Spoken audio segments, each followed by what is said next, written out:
Assalamualaikum warahmatullahi wabarakatuh dan salam sejahtera. Untuk kelas pada hari ini, saya akan sambung dengan topik chapter 4 iaitu berkenaan dengan Fourier. Dan sesi lepas kita dah belajar berkenaan dengan Introduction to Fourier. Kita dah tengok berkenaan dengan Fourier untuk Continuous Time Signal. Kita tengok juga untuk Complex Exponential Fourier dan juga ada contoh pengiraan. Jadi untuk kali ini, kita akan masuk pada subtopik yang baru. Kita akan pergi kepada Fourier Transform. Jadi Fourier Transform ni satu topik yang sangat penting dan selalu keluar pada peperiksaan akhir ataupun selalu ditanya dalam apa-apa soalan termasuk kuis, test dan sebagainya. Fourier Transform ni adalah sambungan kepada Fourier Series yang telah kita pelajari pada sebelum ni. Jadi kita teruskan. Topik kita Fourier Transform. From Fourier Series to Fourier Transform. Jadi kita kena belajar Fourier Series dulu yang telah kita belajar sebelum ni dan barulah kita akan teruskan dengan Fourier Transform. The Fourier Series is used to represent a periodic function by a discrete sum of complex exponential, while the Fourier Transform is then used to represent a general non-periodic function by a continuous superposition or integral of complex exponentials. The Fourier transform can be viewed as the limit of the Fourier series of a function with the period approach to infinity. So the limits of integration change from one period to negative infinity. Jadi kita tengok macam sebelum ni yang telah kita pelajari berkenaan dengan Fourier series. Fourier series yang kita dah belajar. Contohnya kita belajar berkenaan complex exponential Fourier series. Untuk Fourier series ni dia menunjukkan sesuatu signal fokus kepada continuous time signal, iaitu dia menunjukkan signal tu dalam keadaan periodik. Periodik maksudnya kita boleh jangkakan dia punya pattern signal dia macam mana. Dan pattern tersebut sehingga pada selang masa yang tertentu, sehingga selang masa yang banyak, kita akan terjemahkan ke dalam bentuk equation kita sebut dengan nama Fourier series. Jadi untuk Fourier transform kali ni, kita tengok Fourier transform is used to transform periodic and non-periodic signal from time domain to frequency domain. It can also transform Fourier series into the frequency domain, as Fourier series is not but a simplified form of the time domain periodic function. Jadi kat sini saya boleh katakan, nak senangnya adalah Fourier transform ni tujuan dia kita nak convert daripada time domain kepada frequency domain. Jadi maknanya kita nak convert daripada xt kepada frequency domain. Kita akan gunakan omega dekat sini. Dan kita bila sebut berkenaan dengan Fourier transform, kita akan banyak menggunakan table Fourier. Seperti Laplace dan juga Z transform. Untuk Fourier pun kita ada dua table. Yang pertama adalah table common Fourier transform. Common Fourier transform. Jadi yang ni, table sebelah kanan ni. Ni saya panggil table yang pertama. Dan table kedua adalah untuk properties of Fourier transform. Ni table yang kedua.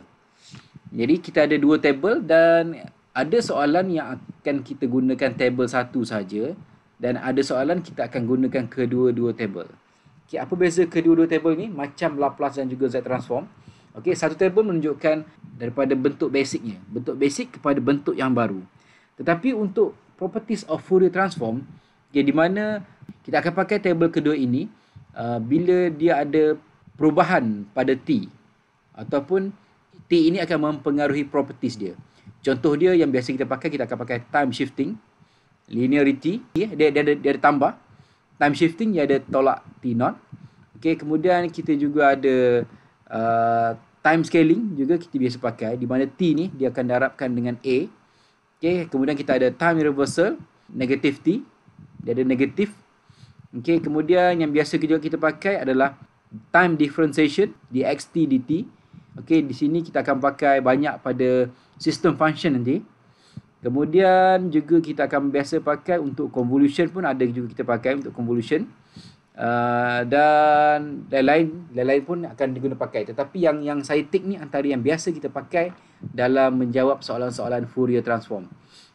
Dan kalau kita tengok pada table ni, macam yang saya terangkan tadi, Fourier transform kita convert daripada T kepada satu frequency domain. Daripada time domain kepada frequency domain. Contohnya xt, kita akan convert kepada xw. Delta T akan jadi 1, Delta T tolak T naught akan jadi eksponen negatif J omega T naught. Okey, 1 akan jadi 2 pi delta omega. Okey, dia akan jadi omega. Sebelah kanan ni akan jadi omega. Omega kebanyakannya adalah omega. Dia dah tak ada T. Okey, jadi untuk jelaskan lagi kita akan tengok satu persatu lah. Okey, macam mana pula untuk time shifting properties? Okey. Macam mana kita nak tahu itu adalah time shifting properties? Okey, macam dalam table kita tengok tadi, bila kita nampak T minus T naught, T tu dia tolak dengan T naught, itu adalah ciri-ciri time shifting properties. Okey, dan di sini kita terus refer table. Okey, dia akan bagi dalam table akan bagi jawapan macam ni. Okey, eksponen negatif J omega T naught times X omega. Okay. Jadi maksudnya ciri-ciri T minus T naught ni, okay, kita perlu darabkan dengan eksponen negatif J omega T naught. Dan X omega ni adalah merujuk kepada X di sini. Okay. Kita tengoklah nilai X di sini macam mana. Kalau dia sekadar delta T saja, jadi kalau kita convert dia akan jadi 1. Okay. Tapi kalau dia delta T minus T naught, okay, dia masih 1.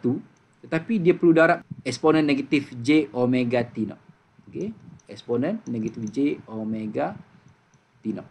Okey, itu ciri-ciri dia lah. Yang semua orang kena tahu macam mana kita nak convert ataupun kita nak transformkan dia daripada time domain kepada frequency domain.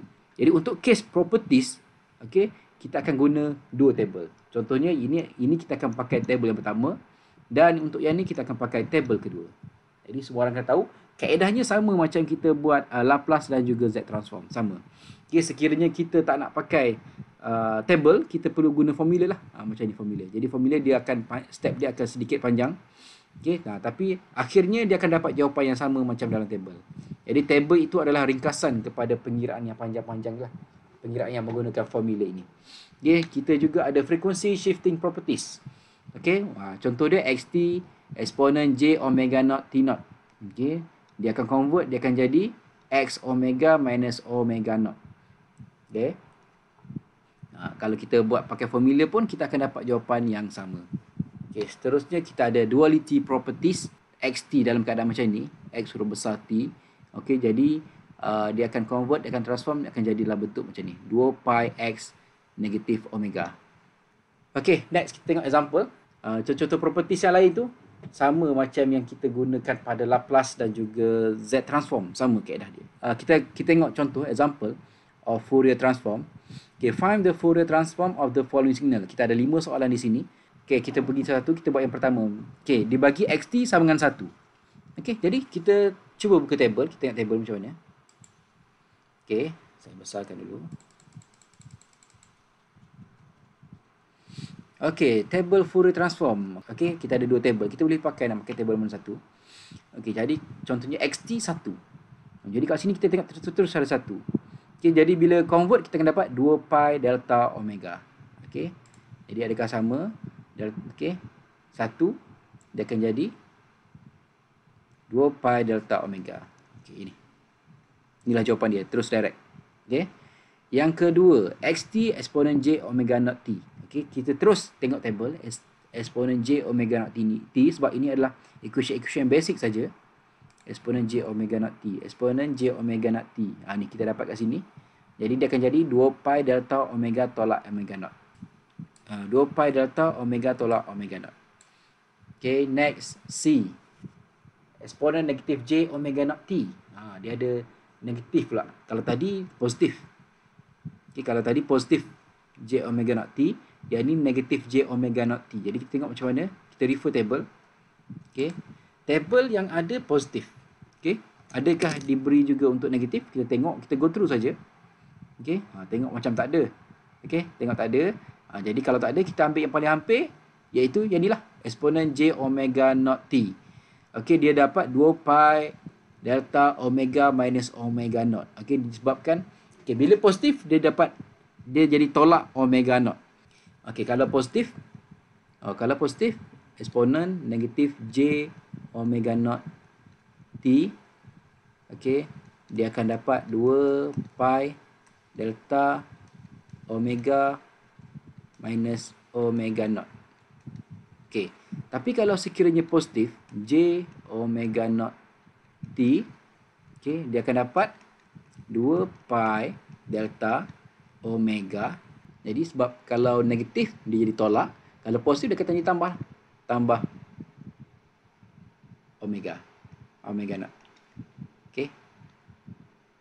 Jadi inilah jawapan dia. Okey, seterusnya kita pergi kepada soalan D.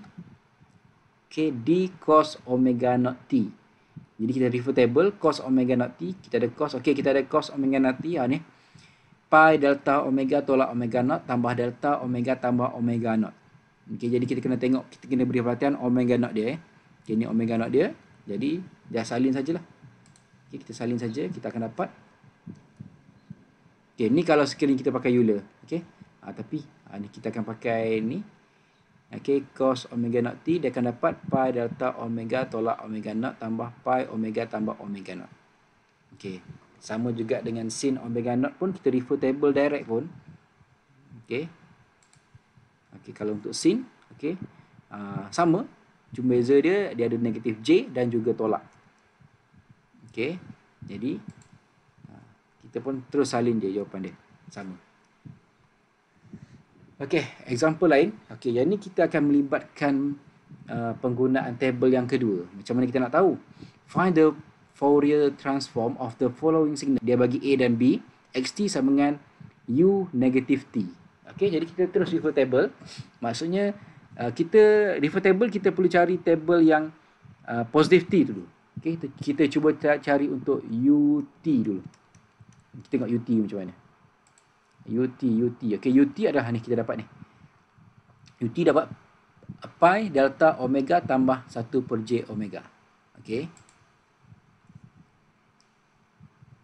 Okey, kalau ut kita dapat pi delta omega tambah 1 per j omega. Okey. Ni yang kita dapat. Ataupun ni. Okey, dia dah beri dah. Okey, jadi yang soalan minta negatif t. Okey, jadi negatif t kita perlu cari pada table yang kedua. Negatif t Okey, table yang kedua negatif t. Kita tengok negatif t iaitu time reversal. Time reversal. Okey, dia menunjukkan bahawa kalau t saja, xt dia akan jadi x omega. Ni macam ni. Xt akan jadi x omega. Tapi sekiranya x negatif t, dia akan jadi x negatif omega. Okey, x negatif omega. Bermaksud dekat sini, okey, asalnya kita dapat pi delta omega tambah 1 per j omega. Jadi di sini semua yang omega kita perlu convert kepada negatif omega. Okey, jadi u negatif t, okey, seperti yang diberi ni gambar ni. U negatif t sama dengan pi delta omega tolak 1 per j omega. Okey, dia perubahan dia berlaku kat sini. Ni negatif j omega. Okey, untuk soalan B, xt sama dengan eksponen ATU tolak t. Okey, eksponen AT. Jadi daripada sini kita akan tengok persamaan yang positif t dulu. Maksudnya EAT UT. Kita tengok table EAT UT. Okey, table yang pertama. EAT UT. Okey, kita ada kat sini. Okey, EAT UT, tapi kita ada E negatif AT UT. Okey, dia akan dapat 1 per j omega tambah A. Okey, jadi ni kita dapat eksponen negatif AT UT 1 per A tambah j omega. Ni yang kita dapat. Okay, dan soalan adalah negatif t. Okay, bila negatif t, macam kita tadilah yang kita buat tadi, negatif t. Bila negatif t, dia akan jadi negatif omega. Okay, ni. Negatif t, dia akan jadi negatif omega. Jadi kat sini kita kena gantilah. Asalnya positif j omega, dia akan jadi negatif j omega. Jadi, itu antara contoh-contoh soalan basic berkenaan dengan Fourier transform. Dan anda semua boleh rujuk lagi soalan-soalan latihan dalam buku rujukan SCORM yang kita pakai. Okay?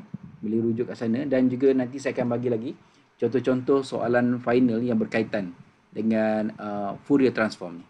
Okay? Terima kasih. Assalamualaikum.